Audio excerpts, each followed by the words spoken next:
I remember that day like it was just yesterday. It was one of those rare days off where I decided to take matters into my own hands and clean the house. My parents' old place was more than just a house to me, it was a sanctuary filled with memories. After they passed, I kept everything the same, living a life they would have been proud of, simple, modest, and grounded, despite the wealth they left behind. So, there I was, knee-deep in dust and nostalgia, wearing the most unflattering outfit you could imagine, an old tee and faded jeans, hair tied up in a makeshift bun, with gloves that had seen better days. The sun was setting, and my stomach was rumbling, reminding me I had skipped lunch in my cleaning frenzy. Deciding to treat myself, I picked up my phone and dialed the local pizzeria. "Yeah, hi, I'd like to order a large pepperoni with extra cheese, please. How soon can you get it here?" I asked, hoping it wouldn't take too long. The voice on the other end assured me it'd be no more than 30 minutes. True to their word, the doorbell rang, and I rushed to answer it, eager for my cheesy reward. Standing on the doorstep was a young man, probably in his mid-20s, with a warm smile and a pizza box in hand. "Evening, ma'am. Pizza delivery," he said, his eyes scanning the grandeur of the foyer behind me. "Thanks. Just put it here." I gestured to the console table near the door, fishing for my wallet. As I handed him the cash, our eyes met, and an awkward yet friendly silence fell between us. He broke the ice first. "You work here long? This place is massive," he asked, curiosity lighting up his eyes.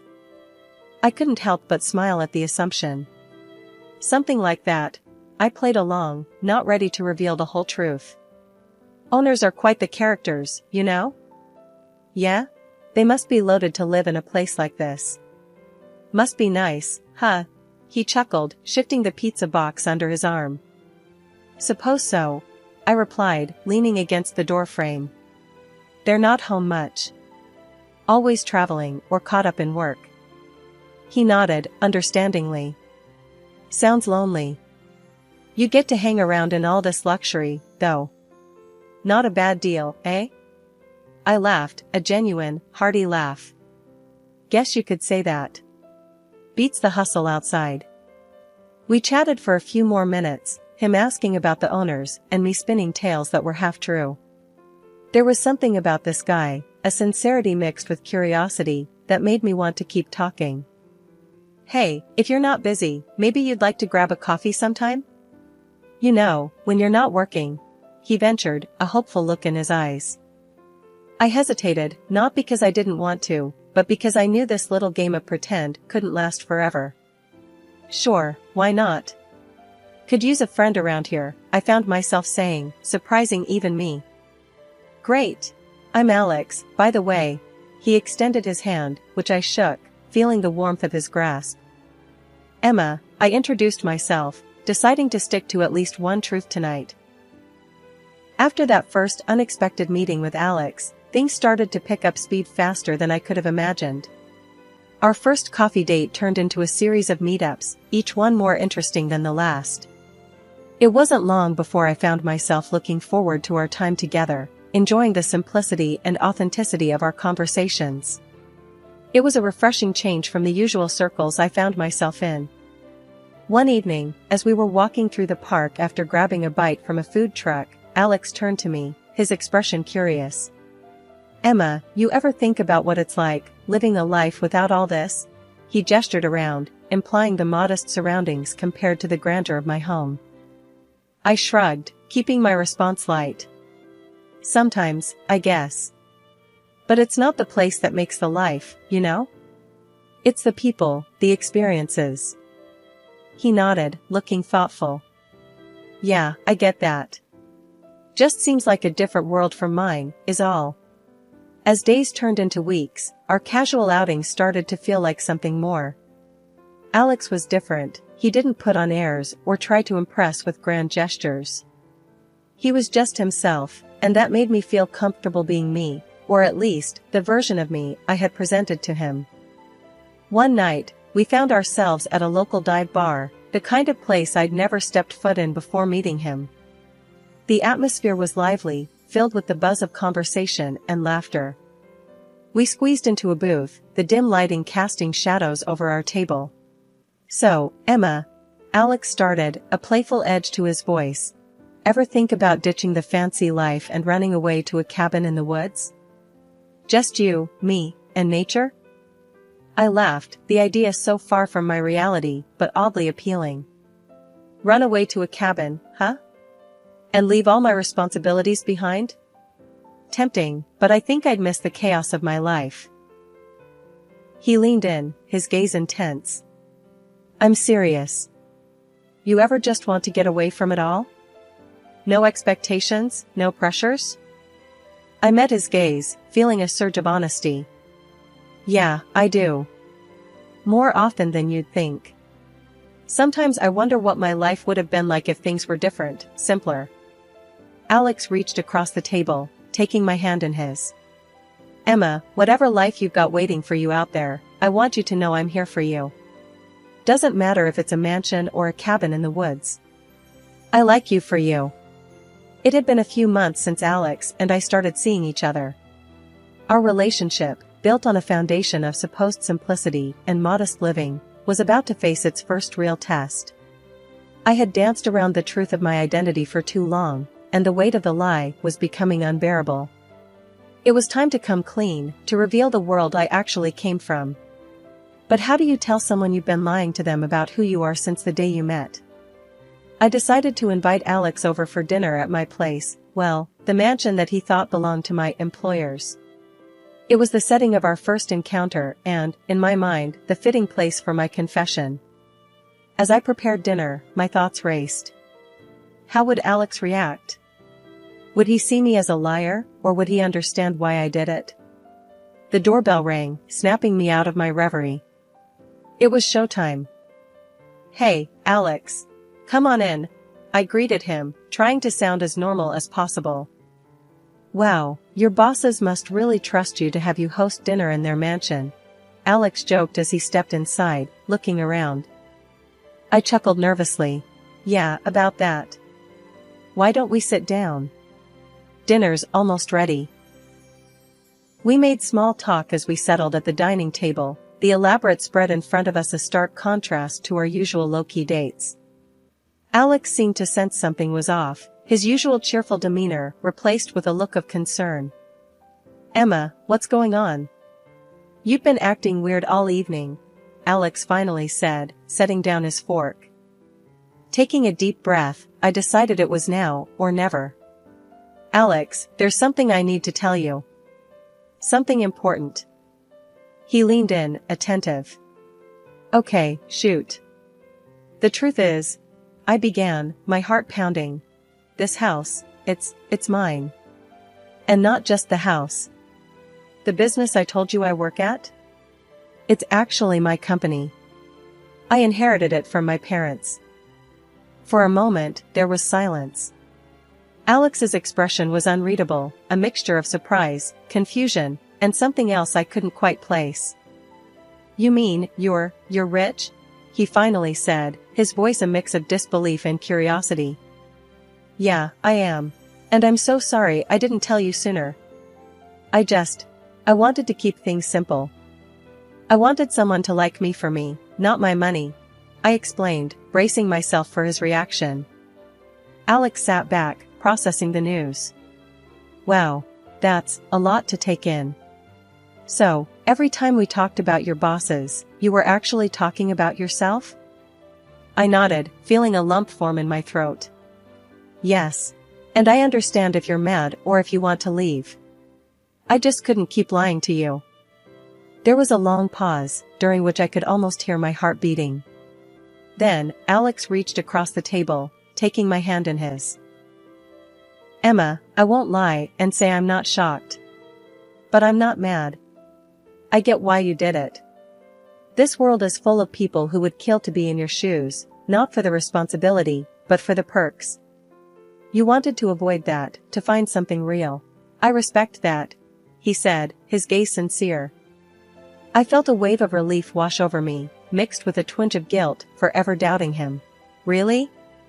You're not upset?" Alex shook his head. "No. I like you, Emma.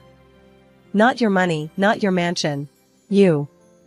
This doesn't change how I feel. His words were like a balm to my frayed nerves.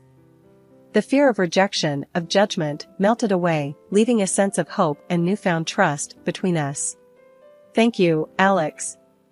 That means everything to me, I said, feeling a weight lift off my shoulders. We spent the rest of the evening talking openly about my life, my family, and the business. I shared stories I had never told anyone, feeling a connection to Alex that went deeper than before. After I let Alex into the real world of my wealth, things took a turn I didn't expect. He was all in, more than I ever dreamed. One evening, out of the blue, he dropped the question that would change everything. "Marry me, Emma," he said, his eyes shining with something fierce. "Let's do it big, in some jaw-dropping place.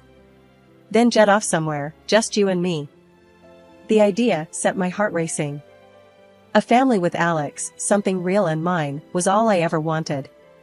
But his vision of grandeur threw me. "Alex, I love the thought of us, a future," I started, trying to keep my voice steady. "But why all the flash?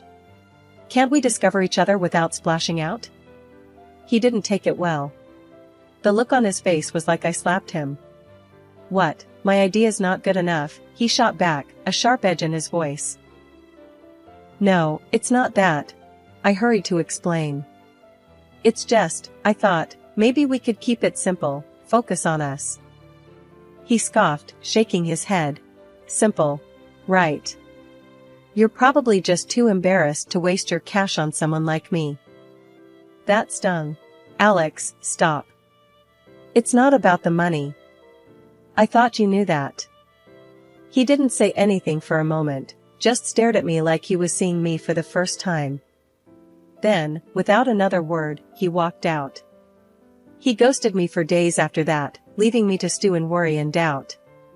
Had I hurt him that bad? Was I wrong? I couldn't stand the silence and uncertainty. I picked up the phone and dialed his number, my heart pounding in my chest. "Alex?" I said when he finally answered, my voice barely above a whisper. "Emma," he replied, his voice cold, distant. "I'm sorry," I blurted out, the words tumbling out in a rush. "If the wedding you want is what you need, we can talk about it. I miss you."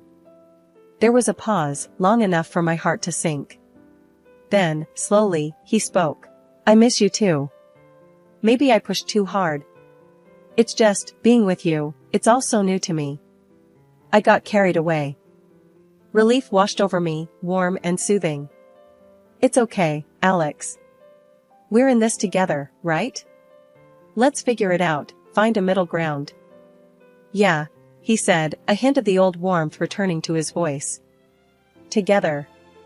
We met up the next day, talked for hours about what we both envisioned for our future. It wasn't easy, navigating the clash of dreams and realities, but we were committed. We agreed to take things slow, to focus on building us, before diving into any lavish plans. Living with Alex in my house started off as a dream. But dreams can get complicated fast, especially when they start messing with reality. Alex settled in quicker than I thought possible, acting like he owned the place. He'd walk around, making plans about changing furniture and fixing up rooms as if it were his personal project. One evening, he dropped a bombshell that caught me completely off guard. "Emma, we need to talk," Alex began, his tone serious, a stark contrast to his usual easygoing self. I paused, sensing the gravity in his voice.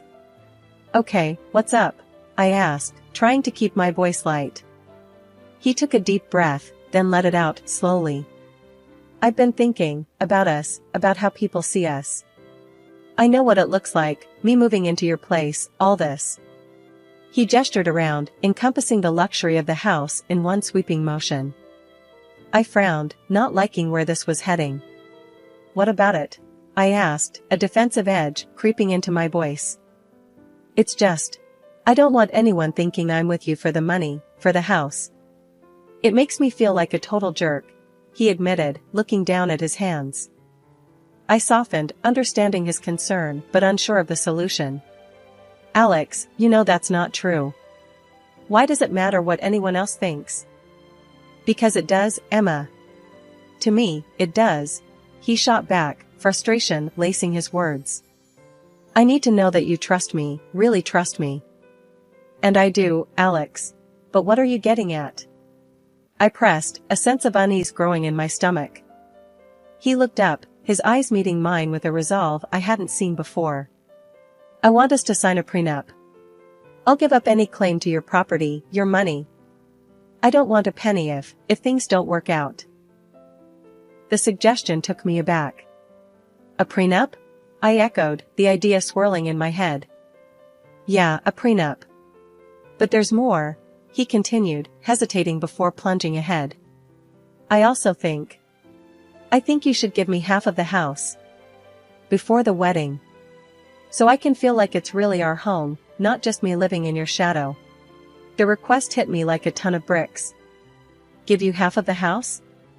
Alex, are you serious? I asked, my voice rising in disbelief. He nodded, earnestly.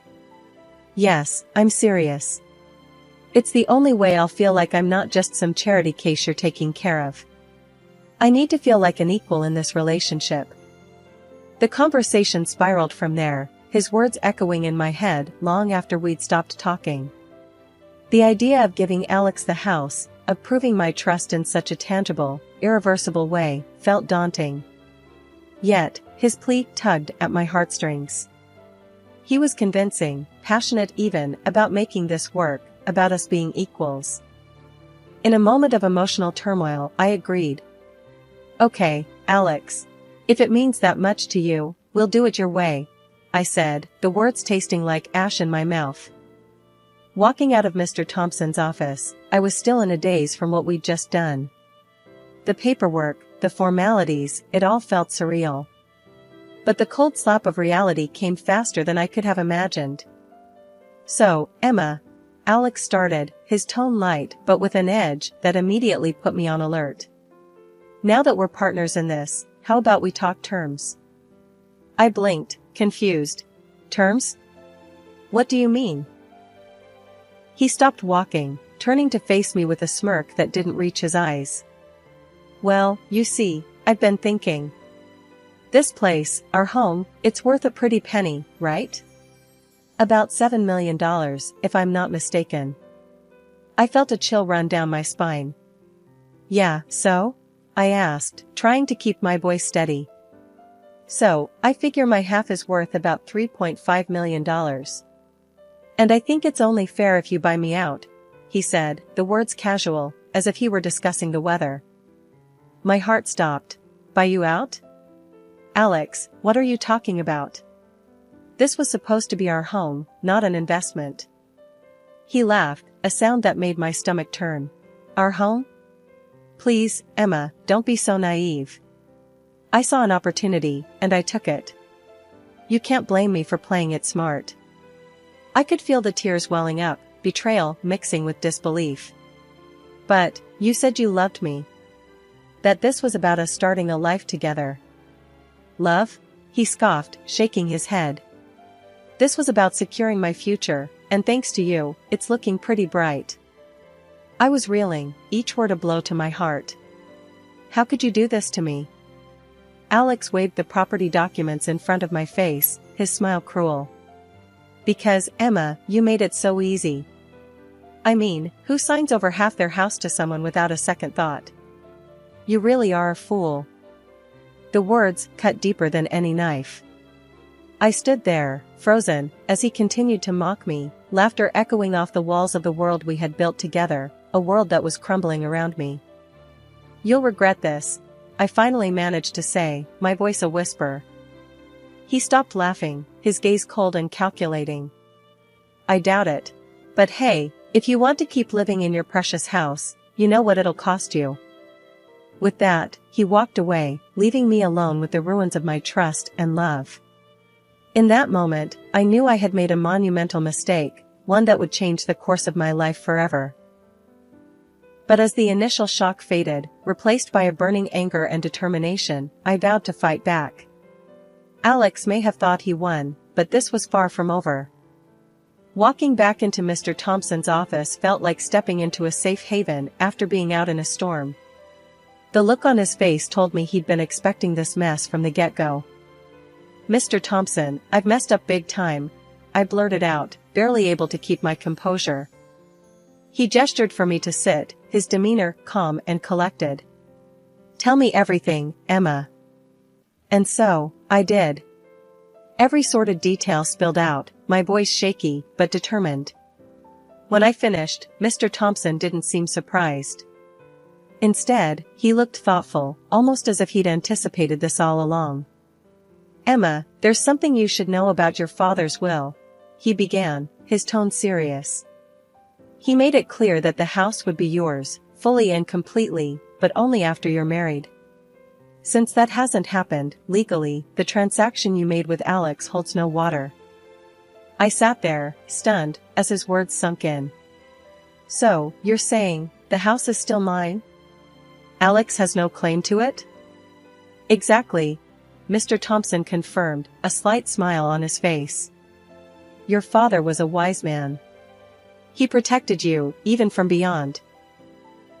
Relief washed over me, followed by a surge of righteous anger. "I want to make Alex regret ever trying this. Is there anything we can do?" Mr. Thompson leaned back in his chair, tapping a pen against his chin. "Well, there's the matter of taxes. If he were the legal owner, he'd be responsible for a hefty sum in property and land taxes. Not to mention, there are restrictions on selling or transferring his share within 3 years of acquisition." A plan began to form in my mind, and with Mr. Thompson's guidance, I knew exactly what to do. I didn't waste any time. Picking up my phone, I dialed Alex, my heart pounding with a mix of nervousness and exhilaration. "Alex, we need to talk about the house," I said, my voice steady. He sounded cautious, but smug. "What about it, Emma?" I took a deep breath and launched into my spiel. "According to the law, you're now on the hook for a massive amount in property taxes. And let's not forget the land tax. Oh, and you can't sell or even give away your share for 3 years. So, good luck with that." There was silence on the other end, and I could almost hear the gears in his brain grinding to a halt. "This is some kind of joke, right?" Alex finally managed, his voice a mixture of disbelief and panic. "No joke, Alex. You wanted the house, you got it, along with all its obligations. Enjoy dealing with the IRS," I said, a hint of satisfaction creeping into my voice. Hanging up the phone, I felt a weight lift off my shoulders. It wasn't just about the house or the money. It was about standing up for myself, about not letting someone's greed and manipulation dictate my life. Mr. Thompson smiled approvingly. "Well done, Emma. Your father would be proud." That evening, just as the sun dipped below the horizon, casting long shadows across the front yard, Alex showed up at my door, a look of desperation plastered across his face. The air between us was thick with tension, the kind that makes your skin crawl. "Emma, listen, I'm sorry," he stammered, avoiding eye contact. "I think you got it all wrong. About the house, the taxes. I need help." I couldn't help but let out a laugh, not because anything was funny, but because of the audacity. The nerve of him, showing up like this after everything. "Sorry? You think a simple sorry is going to cut it after what you pulled?" He shuffled uncomfortably, his eyes darting around, looking for any sign of sympathy. The taxes, Emma. They're going to bury me. You know I can't afford them." Standing there, watching him squirm, a sense of empowerment washed over me. I reached into my pocket, pulling out the documents, the very ones that could have sealed my fate to his. "You want to know about taxes? Let me show you something." With a dramatic flourish, I tore the documents into shreds, letting the pieces flutter to the ground like the first snow of winter. "There. Consider yourself saved from the taxes. This deal? It was never valid. We're not married, Alex. You never had a claim to my house. My dad made sure of that. You're free to go, free from any taxes this house might have saddled you with." The look on his face was priceless, a mix of confusion, relief, and something else, defeat, maybe. He was speechless, his mouth opening and closing like a fish out of water. "But, Emma, he started, but I wasn't having any of it." "No buts, Alex. It's over. And just to be clear," I said, stepping closer, my voice low but fierce, "if I see you around here again, I'm calling the cops. Got it?" He nodded, a defeated slump to his shoulders, then turned and walked away, his steps heavy with the weight of his failed scheme. Watching him go, I felt a chapter of my life closing, one I was all too happy to end. As I gathered his belongings, dumping them unceremoniously on the curb, a promise to myself took shape in my mind. Never again would I let myself be so blinded by love or anything else that I ignore the glaring warning signs. I had learned my lesson, a costly one, but one that would guide my steps moving forward.